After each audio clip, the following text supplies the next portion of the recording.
Hello! Hello, welcome to Buzzin' with Cousin. This is the last show of the new year coming up. Goodbye 2021 and welcome in 2021. 22. Oh yeah, 22. Thank you. Get your math right, my friend. I need to get my math right. But thank you.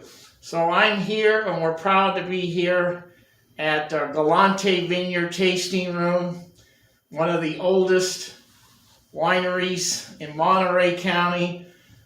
I'm here with Toby Rowland-Jones. Toby. Hey Johnny, happy holiday. Thank you so much for coming on and spending some time with me. First of all, I'd like to thank what you do and Galante Vineyard and Don's Dream, what you do for the community, because you're always giving back to the community. Well, it's Jack and Dawn have always had a great history of giving back. As long as I've known Jack, which is 30 years now, he's always been incredibly generous. And Dawn, through Dawn's Dream, raising money and awareness of women's groups in particular, and mental health assistance for the youth of Monterey County. She's always been at the forefront of giving back. So it's honestly a pleasure to work for them. The quality of their wines is absolutely extraordinary. Yes, it is. But just because they're so generous, I love that. That is really great. Now, Toby, so where are you located now? So we're right now at the Galante Tasting Room, which is in the little Piccadilly courtyard, back off Dolores, between Ocean and 7th. It's a beautiful courtyard. It's like a magical setting here. When I walked in, I was like just looking around, and it is just, great, you know. It's a little hidden secret. It's really a hidden secret. There's a little park right next to it, perfect for having like a little picnic, come to Carmel, take a walk in this great town, taste some wine here at Galante. There's other tasting rooms around. Get yourself a pastry and enjoy life, as my friend here would say. Enjoy life. So yeah, we're right behind the Carmel Bakery owned by Rich Pepe. We're next door to Cantonetta Luca. We're surrounded by goodness. This is beautiful. Yeah. So Toby, tell me about Galante. Where do they come from? So Jack Galante, 6th generation Carmel resident. His great-grandfather, Frank Devendorf, founded or co-founded the city of Carmel. Wow. And so Jack has great history here. His parents bought a 700-acre property back beyond Carmel Valley Village in Kashawa Valley. Okay. And they originally created that as a way or a means to grow roses for the cut rose business. Okay. And apparently, back in the 70s, they had the largest cut rose business in California. And that was, I said in the 70s. And then, unfortunately, the South American market came in, lowered the prices. Jack said this is not sustainable in any way. So in the late 70s, early 80s rather, he planted about 25, 30 acres of vines and started to sell his juice to a number of local winemakers. Nice. Yeah. After a while, he realized that they were getting great recognition. So in 1994, he produced his first vintage under Galante family. Beautiful. And we still have, let me get this, we still have some of his original vintages. This is the 1994 Red Rose Hill, which is an absolutely stunning bottle of wine. So that's 27 years old. Wow, that's unbelievable. Great, yeah. So yeah, Jack has been making wine now for 27 years. One of his first wines was Sauvignon Blanc, and then his Cabernet blend with, I believe, Petite and some Malbec or Merlot in there. Yeah, over the years, Galante Vineyard has always been, to me, top-notch Cabernets. is it Red Rose Vineyard, Mhm. and also the Blackjack Yeah. Vineyard. And Where he makes his wines to really be long-lived. And honestly, that 1994, it has another 10, 15 years on it. I love it. It's one of the most beautiful, supple, nice. still very Nice. fruit-driven, great tannins, great wine. Beautiful with a nice ribeye. Oh, or just by itself. By itself. Absolutely. Now, Toby, do you, with the roses that were planted there, does that do anything to the wine, the soil, or anything? When they pulled out all those rose bushes, Jack kept a lot of them. First of all, to honor his parents, at the end of the rows of vines, he'd often put clumps of rose bushes. But roses are actually an indicator as to the health of the vines. So if you see the roses having an issue, then most likely the grapes are going to have an issue, or the vines. Okay, will. that's great, yeah. Now, Carmel Valley has gotten to be wine country now. I mean, there's absolutely quite a few vineyards, and Jack is away in Kashawa, and you're going to get that hot climate, and it's going to produce a nice big wine. Well, see, it's a very steep valley, or a small valley, so the diurnal shift is really substantial. It can get up to 107, 108 degrees on a hot summer day, and then at night it'll go all the way down to the low 50s. So that really benefits the bigger wines that we have behind us. Malbec, Merlot, Petite, Syrah, Cabernet. Those are the wines that really do well back there. Okay, so the varietals that Galante has, he has a Cabernet. Well, we start with the Viognier, which is a beautiful, nice, refreshing summer wine. Stunning wine. Summer wine. Really lovely, complex tropical fruit on that. The Malbec, Ace High Malbec, just an absolutely gorgeous wine. A lot of people associate this with South America, but it's actually one of the great blending grapes for Bordeaux. You've got the 5 varietals, Malbec, Merlot, Petit Verdot, Cabernet Franc, and Cabernet Sauvignon. And what's interesting, because Jack grew up on that property as a cowboy, they had a lot of cattle on the property, he was in the saddle a lot. And we have cowboy philosophy on the back of each label. The Viognier, when in doubt, let your horse do the thinking. Oh, that's great. The Malbec, when you come to a fork in the road, take the fork. And then the next wine is our Petite Syrah. I absolutely love this really unique shaped bottle. Jack says it reminds him of him, short and stout. I love that. This is a 2018 Olive Hill. Wow. Very, very pretty Carmel. wine. That's all the listeners out there. Carmel Valley Petite Syrah. I mean, that is dynamite, and it's delicious. What else? And cowboy philosophy on that one. If the world made sense, men would ride side saddle. That's a blend. You gotta this is a really, really pretty blend. This is the Kick-Ass Red. This is a really full-bodied wine. This is a cowboy campfire wine right here. I would put this with anything straight off the barbecue or spicy, smoky ribs. Really, really pretty wine. Next one right here, Rancho Galante. This is the 2018. Timing has a lot to do with the outcome of a rain dance. This is Petite Syrah, Malbec, and Cabernet Sauvignon. A great blend, once again, with a really good pepper steak. Wow, that's gotta be a beautiful blend. I would really like to try that. Yeah, that's a pretty wine. And then, once again, running with the cowboy theme, this is the Cowboy Cuvée. Cowboy philosophy on this. Don't squat with your spurs on. And this is Petite Syrah, Cabernet Sauvignon, and Petit Verdot blend. Petit Verdot as one of the great classic Bordeaux blends. I love the softness that brings. This is absolutely one of my very favorite wines. Once again, the Red Rose Hill, in honor of Jack's parents.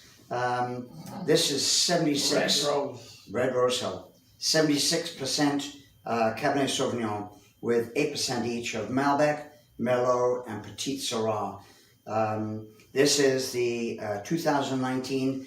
This is eminently drinkable right now. You open up the bottle, the tannins, the oak, the fruit all come together, but without being overpowering. It is an absolutely gorgeous, gorgeous wine. And this wine will last a good 30 years or more. Nice. Beautiful. Yeah. So Blackjack, 100% Cabernet Sauvignon. This is in honor of their favorite cutting horse that they used on the property.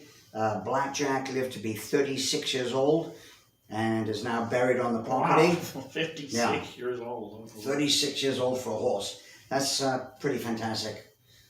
Classic cowboy philosophy, always drink upstream from the herd. Good idea. There we go. Good idea. And then here is in honor of Jack's great-grandfather, Frank Devendorf.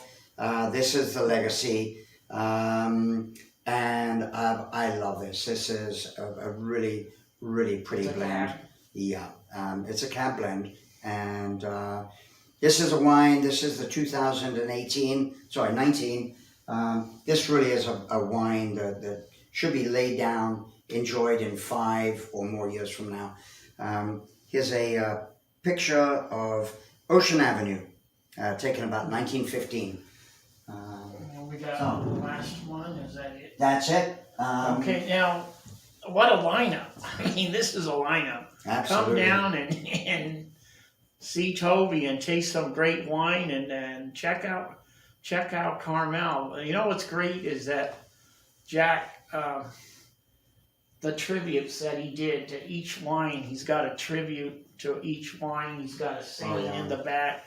So that's what you call Farm Beyond the Call, a duty there. And mention Johnny Show and we'll give you a 2-for-1 tasting. 2-for-1 tasting. That sounds great. Mention Buzzing with Cousin. So I'm just really amazed here at what you have to offer here at Galante. And then you have a sister vineyard also, and that's Dawn's Dream. Right? Dawn's Dream. So all of these wines come from Jack's property out in Kashala. Yeah. Dawn's wines come from the St. Lucia Highlands. So she specializes in more of the Burgundian style wines. Chardonnay, Pinot, and then she also has a Syrah that she does. But her wines are just absolutely lovely. And they're in honor of her 3 daughters, Rachel, Alyssa, and Nicole. And then she has a Chardonnay, the Frances Jane, in honor of her 2nd granddaughter. And then Eliza Jane is her 1st granddaughter. And that's the Syrah. So completely different style.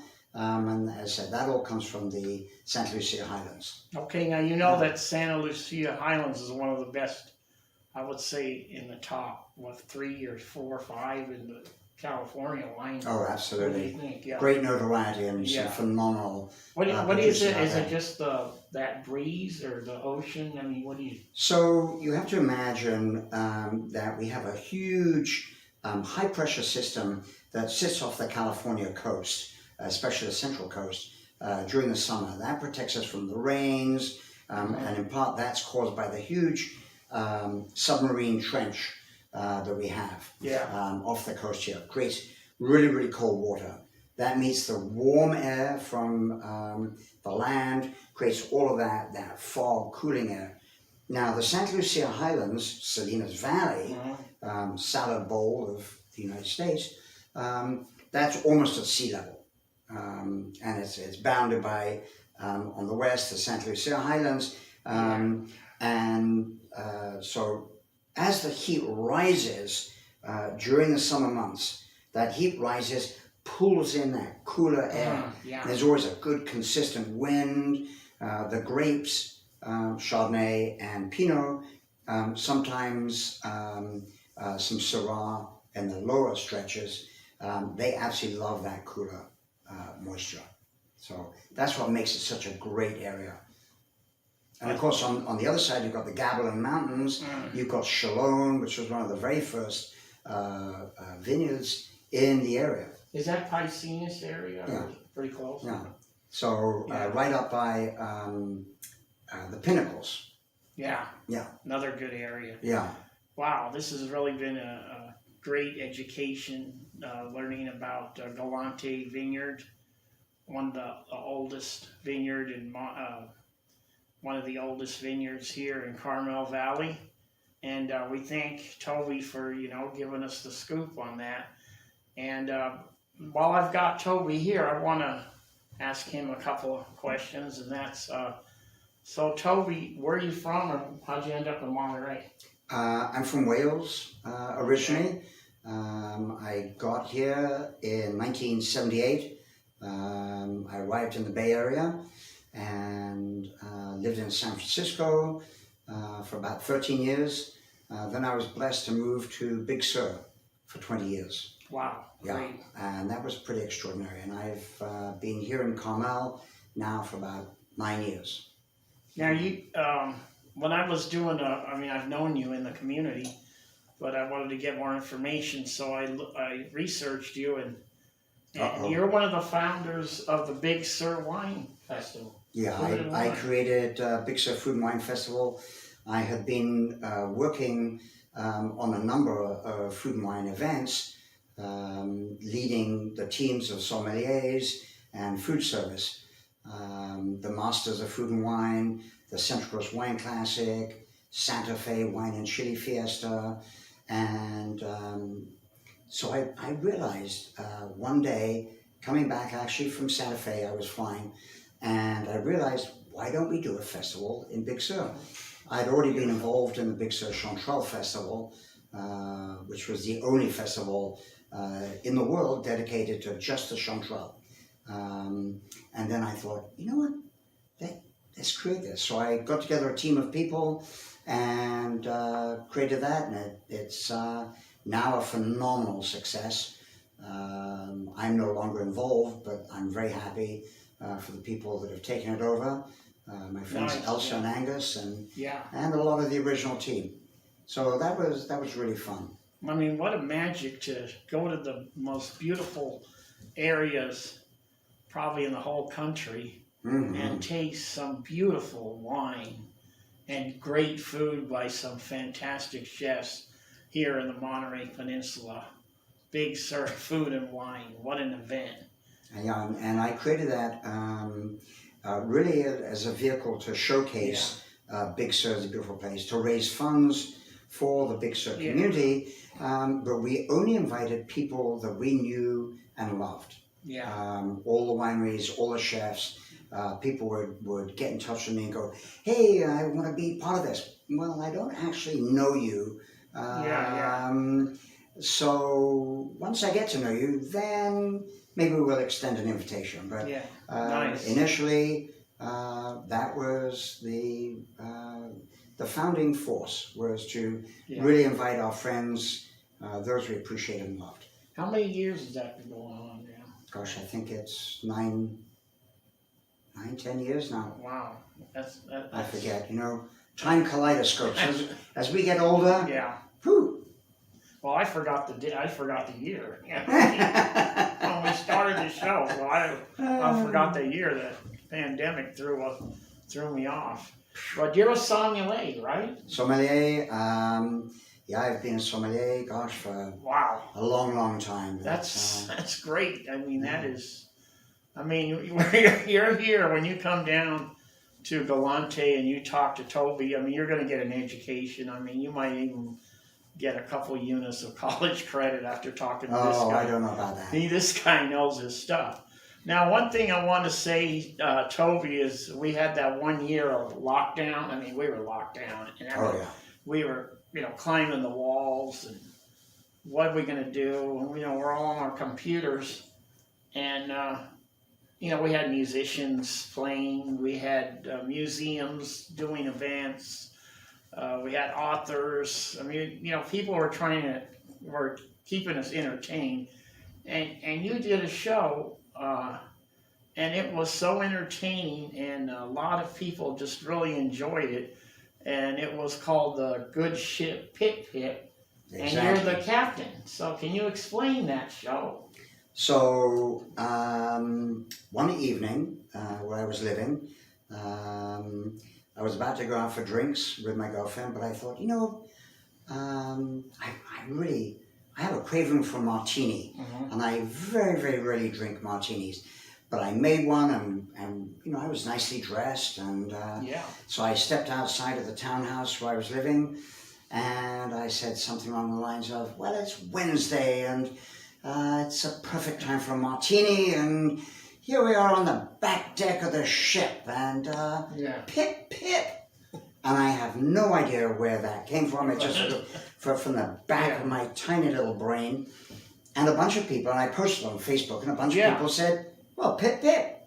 So I went out the next night with a margarita, and I said, "Well, here we are, and perfect antidote for anti-societal elements, and now we're on the front deck of the ship, and you can see the water in the background." Nice. It was really nice. And the thing is every week you were taking us to a different. Or every day. Every day. I did a show every day for 100 days in a row. You were taking us to different areas, different countries, and then your mixology knowledge of the drinks was just unbelievable. I mean, well, it was fun to do, and a lot of it, honestly, Johnny, came from just spur of the moment. I literally at 3 o'clock, I had no idea where I was going to be, what I was going to make, but I was graciously supported by a number of liquor companies and wineries, and I would just get out there and make something and pretend to be in Monaco. And let me tell you, we really enjoyed it, and well, thank you. A lot of people were messaging me and saying, because I was reposting your show, they were saying, "When's the next one, and who is this guy?" And so, what's the plan for the Good Ship? Is it going to still happening, or? You know what? I just honestly, since I came back to work at Dawn Stream and Galante, I really haven't had the ability to get out in the evenings and do some shows, but there is the Monterey Whiskey Club opening up very soon. Nice. And they're inviting me to do a show from there. I'd love it, Yeah. So we'll be talking about single malt whiskeys and whiskey in general from there, but I'll probably do a couple more shows. Well, we enjoy it. So I'm hoping that at some point maybe a major spirits company will take it and use that term "pip pip" for a major advertising campaign. I love it. And Pip Pip lives on. Pip Pip lives on, and we're gonna give, both of us are gonna give a plug for that new whiskey club that's gonna be in downtown Monterey. It's gonna be out of this world. I mean, out of this world. I see stuff that they're doing in education. I mean, they're like training the staff, and they're not just hiring a staff. They're taking it to a vigorous training. Learning about the products and how they're made, and so it's going to be really great. This is going to be on downtown Alvarado, opening soon. So, this is the last show of the year. New Year's Eve is coming, and I want to ask Toby, the mixologist here. We're going to get a lot of people going out that hardly ever go out. They're going to be, what's a cure for a hangover? Champagne. Champagne's a cure for everything. So next day, just start drinking. Absolutely. But you should also drink lots of water too. Water and champagne the next day, January 1st. Definitely. If you're in that realm. Okay, so we're here, Galante. We're going to sign off. And Toby and I are going to wish you a happy new year and a prosperous new year. Absolutely. So everybody, have a great day. Stay safe. Don't booze and cruise. And come to Galante. Bye. And keep watching Johnny.